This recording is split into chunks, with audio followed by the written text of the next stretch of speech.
በስመ አብ ወወልድ ወመንፈስ ቅዱስ አሃዱ አምላክ አሜን። የምንማማርበት የትምህርታችን ርዕስ የሚሆነው በሉቃስ ወንጌል ምዕራፍ 10 ቁጥር 29 ላይ ተመዝግቦ የምናገኘው ኃይለ ቃል አለ። እሱን መነሻ በማድረግ እንማማራለን። ቃሉ ምንድነው የሚለው? ባልንጀራዬስ ማን ነው ይላል። እስኪ ሁላችሁም በልባችሁ ጽላት እንዲቀረጽና ዛሬ መሪ ቃሉ ይህ ነበረ ብለን በዚህ መሪ ቃል የሚተላለፈውን ነገር ወደ ውስጣችን እንዲገባ አንደበታችሁን ከፍ በማድረግ የእግዚአብሔር ቃል ስለሆነ ቃሉ የሚፈውስ ስለሆነ ከፍ አድርጋችሁ ከኔ ጋር በመቀጠል ትናገራላችሁ። ባልንጀራዬስ በሉ እስቲ። አልተሰማኝም። ማን ነው? ባልንጀራዬስ ማን ነው? የእግዚአብሔር ቃል ሲነገር ምዕመናን የመናወስ ወደ ላይ ወደ ታች ማለት ቢቀርና ጸጥ ብለን ብናዳምጥ ስብራታችን ይጠገናል፣ ያጣነውን እናገኘዋለን፣ በቀኙ እንቆማለን፣ እንባረካለንና በተረጋጋ ሁኔታ ሆነን እግዚአብሔርን ረዳትና አጋዥ በማድረግ እንማማራለን። ይህን ቃል የተናገረው አንድ ከጸሐፍት ፈሪሳውያን መካከል ሕግ አዋቂ የሆነ ሰው ነው። እንግዲህ ወደ ጌታችን ወደ አምላካችን ወደ መድኃኒታችን ወደ ኢየሱስ ክርስቶስ መጥቶ ያቀረበው ጥያቄ ነው። ይሄ ሁለተኛው ጥያቄ ነው። የመጀመሪያው ጥያቄ ምን የሚል ነበረ? የሉቃስ ወንጌል ምዕራፍ 10 ቁጥር 25 ላይ መምህር ሆይ የዘላለምን ሕይወት እንድወርስ ምን ላድርግ የሚል ነው። ይሄ ጥያቄ እጅግ በጣም ጤናማ የሆነ ጥያቄ ማለት ትክክለኛ ማሰብ የሚችል ሰው ሊጠይቀው የሚገባ ጥያቄ ነው። ነገር ግን የጥያቄው ዓላማ ትክክል አይደለም። ሰውየው የጠየቀው ማወቅ አቅቶት መረዳት አቅቶት የሚሰራው ጠፍቶት ለመረዳት አይደለም ይህን ጥያቄ ያቀረበው። ጌታችን አምላካችን መድኃኒታችን ኢየሱስ ክርስቶስን ሊፈትነው ነበር። ምን ሊለው ምዕመናን? ሊፈትነው ነበር ያቀረበው። የዘላለምን ሕይወት እንዲወርስ ምን ላድርግ ብሎ ጥያቄ ያቀረበ። የእግዚአብሔር ልጆች ጥያቄው የሁላችንም ጥያቄ ሊሆን ይገባል። የዘላለምን ሕይወት እንድንወርስ፣ በቀኙ እንድንቆም፣ ከእርሱ ጋር ኅብረት እንዲኖረን፣ ከውድቀታችን እንድንነሳ፣ ብርሃን ለብሰን ብርሃን ተጎናጽፈን በቀኝ እንድንቆምና መንግሥቱን እንድንወርስ የዘላለምን ሕይወት ለመውረስ ከእግዚአብሔር ጋር ኅብረት ለማድረግ ምን እናድርግ ብሎ መጠየቅ የክርስቲያናዊ ስነ ምግባር ነው ማለት። ይሄ ሰው ግን የጠየቀው ለምንድን ነው ብትሉኝ ጌታ መድኃኔዓለም ኢየሱስ ክርስቶስን ሊፈትነው ነበረ። ግን መድኃኔዓለም ክርስቶስ ምን አለው? አንተ የሕግ መምህር ነህ፣ የሕግ አዋቂ ነህ፣ ምን አነበብህ? ምን ተማርህ? መምህር ነህ፣ ሌሎቹ ምን ታስተምራለህ አለው። ጌታ አምላክህን በፍጹም ልብህ፣ በፍጹም ነፍስህ፣ በፍጹም ጉልበትህ፣ በፍጹም ኃይልህ ውደድ። ሁለተኛው ደግሞ ባልንጀራህን እንደ ራስህ ውደድ ይላል አለው። በቃ መልካም ተናግራን ይህን ፈጽም በሕይወት ትኖራለህ አለው። ልክ ጥያቄ ነበረ። ለጥያቄው መልስ አግኝቶ ነበረ።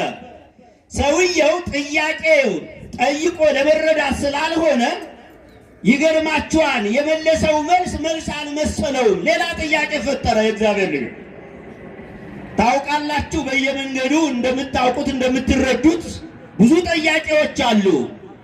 ለጥያቄዎቸው ግን መልስ አይጠብቁም ምዕመናን። በፍጹም ጥያቄውንም መልሱንም ራሳቸው ናቸው የሚያመጡት። ለእኛ ራሱ ይመጡና እናንተ መላእክትን ታመልካላችሁ ይላሉ። ይሄ እንደ ጥያቄ ነው የሚያቀርቡት። እነሱ ግን እኛን የምናደርገውን ባለቤቶቹን መስማት ቢችሉ እንደዚህ አይሳሳቱም ነበረ። ራሳቸው ጥያቄ ጠይቀው በጠየቁት ጥያቄ መልስ ይመልሳሉ። እናንተ ታመልካላችሁ። ስለዚህ ይሄ ሰው ጥያቄ ጠየቀ። ያነበበውን አስተውል እስኪ። ምንድነው ያነበበው አለው፣ ነገረው። እግዚአብሔርን በፍጹም ነፍስ ውደድ የሚል አንብቤያለሁ፣ አውቃለሁ። እግዚአብሔርን በፍጹም ነፍስ ውደድ ማለት ምን ማለት ይመስላችኋል? ኦርቶዶክሳውያን ሕይወታችን እስከ መስጠት ድረስ እንኳን እግዚአብሔርን መውደድ ያስፈልጋል። ሕግጋቶቹን ስታነባቸው እነዚህን ሁለቱን መጀመሪያ እግዚአብሔርን በፍጹም ኃይላችን በፍጹም ነፍሳችን እንድንወድ ይልና ያ ማለት ምን ማለት ነው? እግዚአብሔርን ከራሳችን በላይ መውደድ ማለት ነው። እግዚአብሔርን ከማን በላይ ንገሩኝ? ከማን በላይ? ከራሳችን በላይ እግዚአብሔርን እንድንወድ ማለት። የሚያኖር እሱ አይደለ? የሚመግብ እርሱ ነው። አሁን በሕይወት እንድንቆም ያደረገ እርሱ ነው። ከኛ ይልቅ ለኛ የሚያስበው መድኃኔዓለም ስለሆነ እሱን ከራሳችን በላይ እንወድና ከዛ በኋላ ሁለተኛው ባልንጀራችሁን ከራሳችሁ በላይ ውደዱ አልተባለ። ባልንጀራችሁን እንደ ራሳችሁ ውደዱ። ሰውን እንደ ራሳችን እንድንወድ እግዚአብሔርን ከራሳችን በላይ እንድንወድ ታዘናል። ይሄን ተናገረ። በቃ ጥሩ ተናግረሃል፣ ይህን ፈጽም በሕይወት ትኖራለህ አለ። ከዛ በኋላ በርዕስነት ያነሳነውን ጥያቄ ሁለተኛ ጥያቄ አመጣ። ምን የሚል ነው? ባልንጀራህ ማን ነው? መጽሐፍ ቅዱስ ላይ ምን ይላል? ራሱን ሊያጸድቅ ወዶ ይላል። ራሱን ምን ሊያደርግ ወዶ? ሊያጸድቅ ወዶ። ከኔ በላይ እውነተኛ፣ ከኔ በላይ መምህር፣ ከኔ በላይ አዋቂ፣ ከኔ በላይ ቅዱስ ማን አለ? ከኔ ጋር የሚስተካከል ማን አለና ባልንጀራ እንደራስ አድርገህ ውደድ የምትለኝ ማለት እኮ ነው። መመናን አያችሁ፣ ራሱን ከፍ እያደረገ ነው። በመጽሐፍ ደግሞ ራሳችን ከፍ እንድናደርግ አይደለም የሚመከረው። ራሳችን ዝቅ ስናደርግ እግዚአብሔር ከፍ ያደርገናል። ስሙ ለዘላለም የተመሰገነ ይሁን። እኛ ራሳችን ከፍ ብናደርገው በፍጹም የትም አናደርስም። የእግዚአብሔር ልጆች ደስ የሚለው ውጤታማ የምንሆነው እኛ ራሳችን አዋርደን በቤተ መቅደሱ ተገኝተን እግዚአብሔርን ስንለምን፣ ራሳችን ዝቅ ስናደርግ እግዚአብሔር ደግሞ ከፍ ያደርገናል። ከውርደታችን ወደ ክብር የመለሰን መድኃኔዓለም ስለሆነ እሱ ግን ራሱን ማጽደቅ ፈለገ። በዓይኑ ሰው አይሞላ። ባልንጀራዬ ማን ነው አለ። በስንት እጥፍ ከሰዎች እንደሚያንስ ቢያውቅ ኑሮ በዚህ ትዕቢቱ ማለት ትዕቢት ያሳንሳል አይደል? ተንኮል ያሳንሳል። ፈታኝ መሆን ያሳንሳል። ራሱን ከሌላ ለይቶ ማየት ያሳንሳል። የእግዚአብሔር የሆነ ሰው ትክክለኛ አስተሳሰብ ያለው ሰው ራሱን ከፍ አያደርግም። ሌሎቹን ከፍ ከኔ ይልቅ አንተ ትልቃለህ ማለት ነው። እንደዚህ ነው እነ ቅዱስ መጥምቀ መለኮት ቅዱስ ዮሐንስ ያስተማሩ። ከኔ ይልቅ አንተ ትልቃለህ፣ እኔ ላንተ ይገባል እያሉ ነው ያስተማሩ። ስለዚህ እሱ ግን ከፍ ከፍ አደረገና ጌታችን አምላካችን መድኃኒታችን ኢየሱስ ክርስቶስ ክብርና ምስጋና ለእርሱ ይሁንና አንድ ምሳሌ ነገረው። በደንብ አስተውሉ ምእመናን። አንድ ሰው ከኢየሩሳሌም ወደ ኢያሪኮ ሲወርድ አለ። እየሰማችሁ ነው? ስንት ሰው? ስንት ሰው? አንድ ሰው ከኢየሩሳሌም ወደ ኢያሪኮ ሲወርድ ጫካ ላይ ሲደርስ ምንም ብቻውን ስለነበረ ከጫካ ውስጥ ሽፍቶች ወጡና እንዳይሞት እንዳይድን አድርገው ቀጥቅጠው ደሙን አፍስሰው በሞትና በሕይወት መካከል ጥለውት ሄዱ። ከባድ ነው አይደል ምእመናን?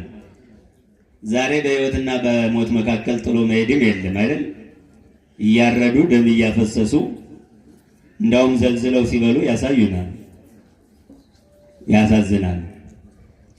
ይሄ ሰው ሰዎቹ ደብድበውታል፣ ደሙ ፈሷል።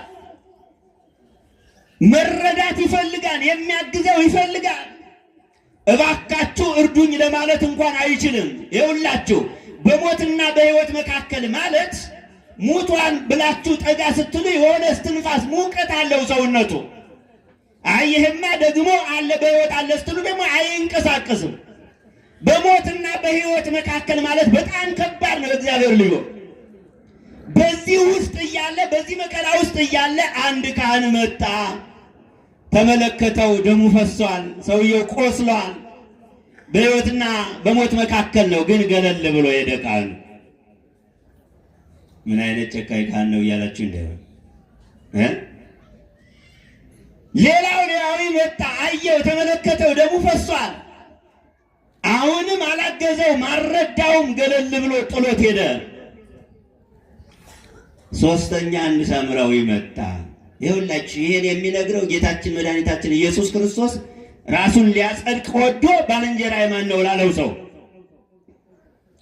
ባልንጀራ ምን አይነት እንደሆነ እየነገረው ነው። ወዳጅ ምን አይነት እንደሆነ እየነገረው ነው። ወዳጅ ራሱን አሳልፎ የሚሰጥ ነው። ምዕመናን፣ ወዳጅ የተራበ የሚያበላ ነው። ወዳጅ ስትወርቁ የሚደግፋችሁ ነው፣ የሚገፈትራችሁ አይደለም። ስለዚህ ወዳጅ ምን አይነት እንደሆነ ሊነግረው ሲፈልግ ነው። አሁን የሳምራዊ ተመለከተው፣ እንደሌሎቹ አልፎት መሄድ አልፈለገም። ምዕመናን፣ ተጠጋው፣ አየው። በሞትና በሕይወት መካከል ነው፣ እስትንፋስ አለው።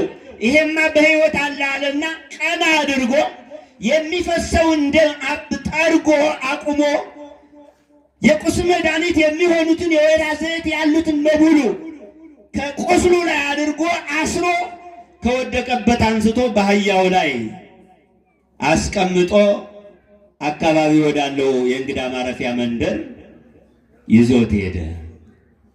ጥሩ ሰው አይደል? ምዕመናን፣ እናንተ የወደቀ ታነሳላችሁ፣ የቆሰለ ታክማላችሁ፣ የተራበ ታበላላችሁ። ምን ያክል ነው የምንተዛዘነው? አረ የባስ ደግሞ አሻራዬ ሊገኝ ይችላል ብለን ጥለን አንሄድም። በጣም ከባድ ነው እኮ። ይሄ ሳምራዊ ግን እጅግ በጣም ርኅሩህ ነው። ጥሎት ሊሄድ አልፈለገም። ይገርማችኋል፣ ነጋዴ ነው፣ ወደ ንግድ ቦታ እየሄደ ነው። አንድ ቀን አይደለም የአንድ ሰዓት ኪሳራ በጣም ብዙ ነው። እሱ ግን የሄድበት ከነበረው ቦታ ቀረ። ቁስለኛውን አበሰ፣ ደሙን ጠረገ፣ ቁስሉን አከመ፣ ተሸክሞ ወደ መንደር አስገብቶ አብሮት አደረ። ከሚሄድበት መንገድ ቀርቶ። በጣም ይገርማል። የእግዚአብሔር ልጆች፣ ሰው መሆን ያለበት እንዲህ ነው። ሰው የሆነ ሰው የሚያደርገው እንደዚህ ነው። ከዛ በኋላ አደረ። ትንሽ ያላለው ማነጋገር ጀመረ። በል እንግዲህ ተመልሼ አያለሁ፣ በርታ፣ ጠንክር፣ ከመሄድበት ደርሼ ልምጣ ብሎ እሱን ካረጋጋ በኋላ የቤቱን ባለቤት 2 ዲናር ሰጠውና ይሄው እስካሁን ላለው እንካ፣ ላደርንበት፣ ወደፊት ደግሞ ለሚያድርበት ለሚበላው ወጭ ካለ ከዚህ ባለ ስመጣ መልሼ የሚያስፈልገውን አድርግለት፣ እኔ እከፍላለሁ አለ። አይደለም አያውቀውም እኮ ታውቃላችሁ። ዘመዱ አይደለም፣ ጓደኛ አይደለም፣ ሰው ነው። ሰው ስለሆነ ብቻ ሰው ክቡር አይደለም። ችግር እኮ አሁን እኛ ክብራችን ጥለን ነው። ሰብእሰን ዘክቡር ውእቱ ኢያእመረ ወኮነ ከመ እንስሳ ዘአልቦሙ ልብ ወተመሰሎሙ ይላል። ሰው ክቡር ሳለ አላወቀም። ልብ እንደሌላቸው አእምሮ እንደተነሳቸው የሚበሉትን እሳር እንጂ ፊት ለፊት ያለውን ገደል እንደማያውቁት እንስሳ መሰለዋል። ምን ማለት? አረ ከዛም አልፎ አውሬ ሆኗል ሰው። እንስሳ እኮ እናንተ የሚበላውን ይፈልጋል። ከዛ በኋላ እናንተ እንደፈለጋችሁት አርዳችሁ ብትበሉት፣ ጠምዳችሁ ብታርሱት ምን ችግር አለበት? እንስሳ የተሻለ ነው አይደል? ሰው አውሬ ሆኗል። አውሬ ከአውሬ እንኳን አውሬን አይበላም። በጣም ከባድ ነው። ቆም ብለን ካላሰብን በስተቀር ምዕመናን፣ የመጣንበትን ካልተረዳን በስተቀር ክብራችን ምን ያክል ነው? ከፍጥረታት ሁሉ እኮ የፍጥረት ጉልላት የተባለው ሰው እኮ ነው። የእግዚአብሔርን መልክ ይዞ የተፈጠረው ሰው ብቻ ነው። መላእክት በእግዚአብሔር ተፈጥረዋል፣ የእግዚአብሔርን መልክ ይዘው ግን አልተፈጠሩም። ሰው በእግዚአብሔር ተፈጠረ፣ የእግዚአብሔርን መልክ በአምሳሉ በአርአያው ተፈጠረ። ግን ስራችን እግዚአብሔርን አይመስልም ምዕመናን። ስለዚህ የእግዚአብሔርን መልክ የያዘ የእግዚአብሔርን ስራ መስራት አለበት። እንዲህ አይነት ደግ ርኅሩህ የሆነ ምሕረት የሚያውቅ አዛኝ የሆነ ሰው ይሄን ምስኪን ከወደቀበት አነሳና የሚያስፈልገውን አድርጎ ወደ ፈለገበት ሄደ ማለት። የእግዚአብሔር ልጆች፣ ያ የወደቀው የሰው ልጅ ነው። ማን ነው? ንገሩኝ ሁላችሁም። አዳም ነው የወደቀው። የቆሰለው አዳም ደሙ የፈሰሰው አዳም ነው። በእግረ አጋንንት ተረግጧል። ምዕመና ከእግዚአብሔር ሕግና ትእዛዝ ወጥቷል። ለ7 ዓመት በገነት በተድላ በደስታ ሲኖር ምንም ነገር ሳይጎድልበት እግዚአብሔር በገነት ያለውን በሙሉ ፈቅጄልሃለሁ፣ ከአንዷ ክፉንና በጎውን ከምታስለየው ከዚህ ከዕፀ በለሱ ቀጥፎ እንዳትበላ፣ በበላህ ጊዜ ግን ሞትን ትሞታለህ። ይህን ቃል ጠበቀ። ለ7 ዓመት የብርሃን ልብስ ለብሶ የምድር ሁሉ ገዥ ሆኖ ዛሬ የሚያስፈሩን አጥንታችን የሚሰብሩ በመርዛቸው የሚነድፉን በሙሉ ከእባብ ጭምር እንኳን ሳይቀር በአዳምና በሔዋን እግር ስር ሄደው ይንበረከኩ ነበር። ታውቃላችሁ? አንበሳ ከአዳም እግር ስር ተንበርክኮ እነሆ ወፈርኩ፣ ሰባው፣ የፈለከውን አድርግ፣ አይ ምን አደርጋለሁ አንበሳ ብያለሁ ብሎ ስም እየሰጠ ይሸኛቸዋል። አዳም የሰው ክብር የዚህን ያክል ነበረ። ፍጥረት ሁሉ የሚንበረከክለት፣ መላእክት ሁሉ የሚረጋሉ፣ የሚታዘዙለት፣ የሚራዱት እኮ ነው የሰው ልጅ። ምዕመናን እስኪ እንዳው ክብራችን ተመልከቱት። ምድር ለማን ነው የተዘረጋው? ንገሩ፣ መልሱ እናንተ ለኛ። ምድር ለማን ነው የተዘረጋው? ሰማይ ለማን ነው የተዘረጋው? እጽዋቱ፣ አዝሪቱ፣ አትክልቱ ይሄ ሁሉ ለማን ነው? ለሰው እኮ ነው። እግዚአብሔር ልጆች ሰማይ ላይ ያለችው ፀሐይ ለማን ነው የምታገለግለው? ለሰው። እንስሳዎቹ ለማን ነው የሚያገለግሉት? ለኛ፣ እንደፈለግን እንድናደርግ ማለት ነው። ይህን ሁሉ አደረገ። ገና ከመፈጠራችን በፊት ከእሁድ እስከ ዓርብ 3 ሰዓት በሙሉ ለሰው የሚያስፈልገውን በእነዚህ ቀናት ፈጥሮ መጨረሻ ላይ ትልቁን እንግዳ የሰው ልጅ በክብር ፈጠረ። መድኃኒዓለም ስሙ ይክበር ይመስገን። ኧረ አመስግኑት። ያከበረን የሁላችን አምላክ። ስለዚህ እንደዚህ ከብሮ ሳለ የሰው ልጅ በራሱ ተዋረደ። ከ7 ዓመት በኋላ ሕግ ለወጠ። የእግዚአብሔርን ሕግና ትእዛዝ ረሳ። የዲያብሎስን ድምፅ ሰማ። ወንጌል ለወጠ። አሁን ወንጌል የሚለውጡ ሰዎች መጥተዋል። ቋንቋ የሚቀይሩ ሰዎች መጥተዋል። ምዕመናን እውነተኛውን ወንጌል የሚያጣምሙ ሰዎች መጥተዋል። የቀደመችዋን ይዛችሁ ካልሄዳችሁ በስተቀር መውደቃችሁ እንደሆነ አይቀርም። ስለዚህ ወደቀ። የወደቀው አዳም ነው። ይኸውላችሁ ካህኑ አይቶ ገለል ብሎ ሄደ የተባለው እነ መልከጼዴቅ መጡ። ዝም ብለው ገለል ብሎ አይደለም የሄዱ፣ መስዋዕት አቀረቡ። ግን ደግሞ ምንም ዋጋ የለው። ሌዋውያን መጡ። እስከ እነ ቀያፋ ያሉት በሙሉ የላም የጊደር የወይፈን የእንስሳት ደም አፈሰሱ መስዋዕት። ምንም ግን ከበሽታችን አልተፈወስንም። የ5500 ዘመን በጨለማ ውስጥ ሰው ተዋጠ። እንደወደቀ ነው። የሚያክመው አልተገኘም፣ የሚያነሳው አልተገኘም፣ ደሙን የሚጠርግለት አልተገኘም፣ የሚያረጋጋው አልተገኘም። የሰው ልጅ በእግረ አጋንንት እየተረገጠ ነው፣ ወድቆ። ሳምራዊ የተባለው የድንግል ማርያም ልጅ መድኃኒዓለም ኢየሱስ ክርስቶስ መጣ ከሰማይ ወደ ምድር። አመስግኑት። ክብርና ምስጋና ለመድኃኒዓለም።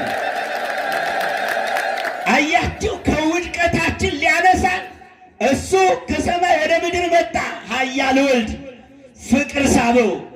በፍቅራችን ነው የተሳበው። ምን የሚወደድ ፍቅር አለን ምዕመናን? ምንም አይነት የሚወደድ ፍቅር ሳይኖረን መድኃኒዓለም ግን ወደደን። እስኪ አመስግኑት። ክብርና ምስጋና ለመድኃኒዓለም። ወደደን። ስለዚህ የወደደን አምላክ መጣና እሱ ሙቶ እኛ በሕይወት እንድንኖር አለን። ቅዱስ ኤፍሬም ዘዚአነ ሞተ ነሣ ወእንቲአሁ ሕይወተ ወሀበነ ይላል። የእኛን ሞት ወስዶ የበደልን እኛ፣ ያጠፋን እኛ፣ የተሳሳትን እኛ፣ ሕግ የጣስን እኛ፣ ያፈረስን እኛ፣ ነገር ግን ይህን ሁሉ ካሳ መድኃኒዓለም ኢየሱስ ክርስቶስ ቀራንዮ አደባባይ ላይ ራቆቱን ተሰቅሎ በችንካር ተቸንክሮ የሸዋ አክሊል ከራሱ ላይ አቀዳጅተውት በታላቅ ስቃይ ከአእምሯችን በላይ በሆነ የእኛን ዕዳ መድኃኒዓለም ከፈለ። ስሙ ለዘላለም የተመሰገነ ይሁን።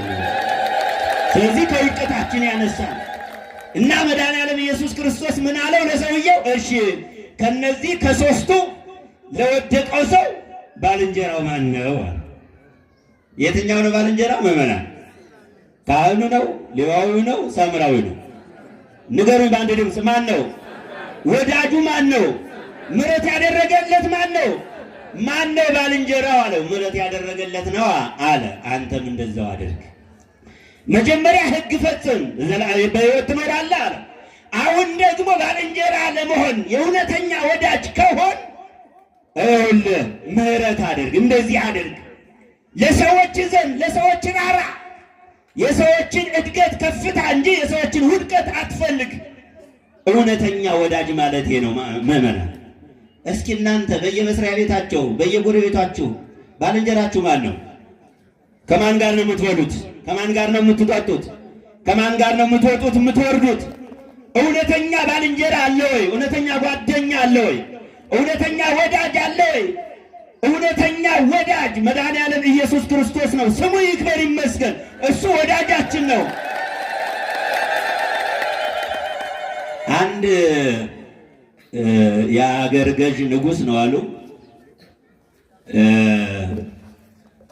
ከጎረቤቱ አገር ጋር ተጣላ። የሰማችሁኝ ነው? የሰማችሁኝ ነው አይደል? ዝም ስትሉ ግን ያላችሁ አይመስለኝም። እስኪ አመስግኑት እግዚአብሔር። መድኃኔዓለም እንዲህ እኮ ነው ያደረገው። የተሳሳትነው እኛ፣ ከዲያብሎስ ጋር ህብረት ያደረግነው እኛ።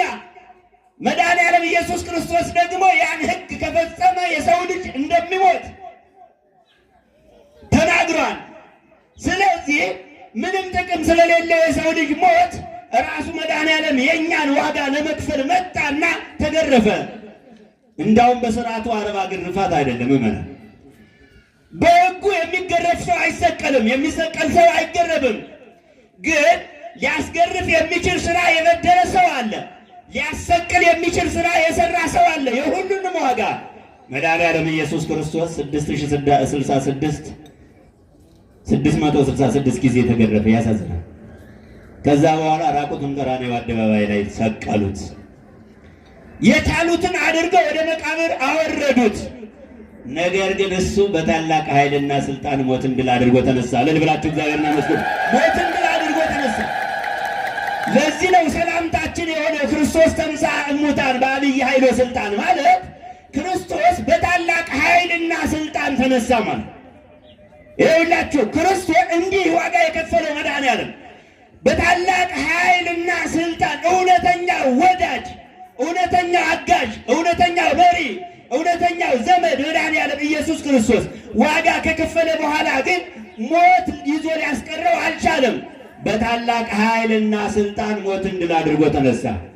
ብዙ አይነት ትንሣኤዎች አሉ ምዕመናን፣ ብዙ አይነት በቀላሉ እንደው ወደ 5 አይነት ትንሣኤ ብነግራችሁ፣ የመጀመሪያው ትንሣኤ የታምር ትንሣኤ ይባላል። ቶሎ ቶሎ ብዬ ልጨርስ። የመጀመሪያው ትንሣኤ የምን ትንሣኤ ንገሩ ሁላችሁም በማርያም።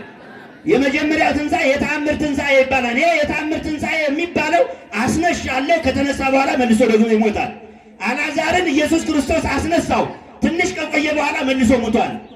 ሌሎቹም በስቅለቱ ዕለት ብዙ ከ6600 ዝቅ ከ500 ብቅ የሚሉ ብዙ ሰዎች ተነስተው ከተማዋን ካስተማሩ በኋላ እውነት እንደገለጡ በኋላ በታምራት የተነሱት መልሰው ሞተዋል። የታምራት ትንሣኤ የሚባለው ይሄ ነው። ሁለት ነገር ያለው ነው። አስነሻለሁ፣ ሞት አለበት። ሁለተኛው ትንሣኤ የድንግል ማርያም ትንሣኤ ነው። የማን ትንሣኤ አልኋችሁ? የድንግል ማርያም አስነሻ አለባት። አዎ መድኃኔዓለም ኢየሱስ ክርስቶስ በኃይሉ አስነሳት። ስሙ ይክበር ይመስገን። ተነሳች። ሞት ግን የለባትም። እንደና አልዓዛር መልሳ አልሞተችም። በሶስተኛው ቀን እንዳውም በክብር አረገች። አመስግኗት ይችላልና በደንብ አመስግኗት። በደንብ የተለየ ነው። አያችሁ የተአምር ትንሣኤ እንደ የሌሎቹ ተራ ሰዎች የተባሉት ሰዎች በተአምር የሚነሱት ሰዎች መልሶ ሞት ሲኖርባቸው፣ ድንግል ማርያም ግን የለባትም ሞት። አረገች፣ ተነሳች። ከተነሳች በኋላ በክብር አሳረጋት መድኃኔዓለም። ማን ይችላል? እግዚአብሔር የተመሰገነ ይሁን። በክብር አሳረጋት ማለት። ሶስተኛው ትንሣኤ የጌታ ትንሣኤ ነው። እንደነገረዋችሁ የጌታ ትንሣኤ አስነሽም የለውም፣ መልሶ ሞት የለበትም። አለቀ። የተነሳው በራሱ ኃይልና ስልጣን ነው። ለዚህ ነው ክርስቶስ ተንሥአ እሙታን። ክርስቶስ ከሙታን ተለይቶ በታላቅ ኃይልና ስልጣን ተነሳ። ሰይጣንን አሰረው፣ አዳምን ነፃ አወጣው። ከሰላም ከእንግዲህ ወዲህ ከዛሬ ጀምሮ ሰላም ሆነ አለ። የሰላም አምላክ ሰላሙን አወጀልን። ስሙ ለዘላለም የተመሰገነ። ለእያንዳንዳችን ሰላም ይስጠን ማለት። አራተኛው ትንሣኤ ልቦና ነው። ትንሣኤ ልቦና ያለው ነጭ ለብሶ ነጭ ተጎናጽፎ በቀኙ ይቆማል። በመጨረሻ ትንሣኤ ልቦና የሌለው ዋጋ የለው። ሌላኛው ትንሣኤ ዘጉባኤ የሚባለው ነው። ልብ አድርጉ። ያ ማለት መጨረሻ የሰው ልጅ በሙሉ ይነሳል። አውሬ በላ ውሃ ወሰደው ምን አለው ይነሳል። ይሄ ትንሣኤ ሁለት ነገር የያዘ ነው። ዘለሐሳርና ዘለክብር ነው። ሰዎች ይነሳሉ። ወደ መከራ የሚሄዱ አሉ፣ ወደ ክብር የሚሄዳሉ። በቀኝና በግራ ይቆማሉ። የአባቴ ቡሩካን ኑ ይላቸዋል ወዳጆቹ። በቀኝ እንድንቆም አምላካችን እግዚአብሔር ይርዳን፣ ያግዘን። እውነተኛ ወዳጅ በዚህ መልኩ እኛን መጨረሻችን ምን መሆን እንዳለበት የነበረብንን ዕዳ መጥቶ ከከፈለ በኋላ እንዴት መኖር እንዳለብን፣ ርኅሩህ መሆን እንዳለብን፣ አዛኝ መሆን እንዳለብን፣ ታጋሽ መሆን እንዳለብን ተመሃሩ እምኔ እስመ የዋህ አነ ወትሑት ልቤ ይላል። ከእኔ ተማሩ እኔ የዋህ በልቤም ትሑት ነኝና። ስለዚህ እሱ መምህራችን ነው። መድኃኔዓለም ኢየሱስ ክርስቶስ እውነተኛ ወዳጅ የሆነን ነው። ስለዚህ እውነተኛ ወዳጅ የሚባለው ምሕረት የሚያደርግ ነው፣ ይቅርታ የሚል ነው፣ ሰዎችን የሚወድ ነው፣ የወደቁትን የሚያነሳ ነው። ዛሬ የተሰበሰብንበት ዋናው ትልቁ ዓላማ ይሄ ግዙፍ የሆነ ታላላቅ ተአምራት የሚደረግበት ቤተ መቅደስ ቤተ ክርስቲያን የተመሰረተበት ቀን ነው። እንኳን ደስ አላችሁ ምእመናን። ያው ቤተ ክርስቲያን የመሰረታት መድኃኔዓለም ነው። በደሙ ነው የመሰረታት። አንተ መሰረት ነህ አይደል ያለው። በእምነት ላይ ነው የሚመሰረተው። ቅዱስ ጴጥሮስ ጌታችን መድኃኒታችን ኢየሱስ ክርስቶስ የጠየቀውን ጥያቄ ሲመልስ ሰዎች ማን ይሉኛል ሲል በማቴዎስ ወንጌል ምዕራፍ 16 ቁጥር 13 ጀምሮ አንዱ ኤልያስ፣ መጥምቁ ዮሐንስ፣ ሌላው ከነቢያት አንዱ ነው ይሏል ሲል እናንተ ማን ትሉኛላችሁ አላቸው ደቀ መዛሙርቱ። ቅዱስ ጴጥሮስ እጁን አንስቶ አንተ ውእቱ ወልደ እግዚአብሔር ሕያው አለ። አንተ የሕያው እግዚአብሔር ልጅ እግዚአብሔር ወልድ ነህ አለ። እስኪ በሉት አንተ በሉ እስኪ ሁላችሁ የሕያው እግዚአብሔር ልጅ እግዚአብሔር ወልድ ኢየሱስ ክርስቶስ ነህ። አመስግኑት ከፍ አድርጋችሁ። እግዚአብሔር የተመሰገነ ይሁንላችሁ። እግዚአብሔርን አመስግኑ እስኪ በደንብ አመስግኑ ምእመናን፣ በደንብ ከፍ አድርጋችሁ። እግዚአብሔር የተመሰገነ የዚህች ቅድስት ቤተ ክርስቲያን ልጆች ያደረገን አምላካችን እግዚአብሔር ስሙ ይክበር ይመስገን። የድንግል ማርያም ልጅ፣ የአባቶቻችን ጸሎት፣ የቅዱሳን መላእክት ጥበቃ፣ የመድኃኔዓለም ቸርነት አይለየን።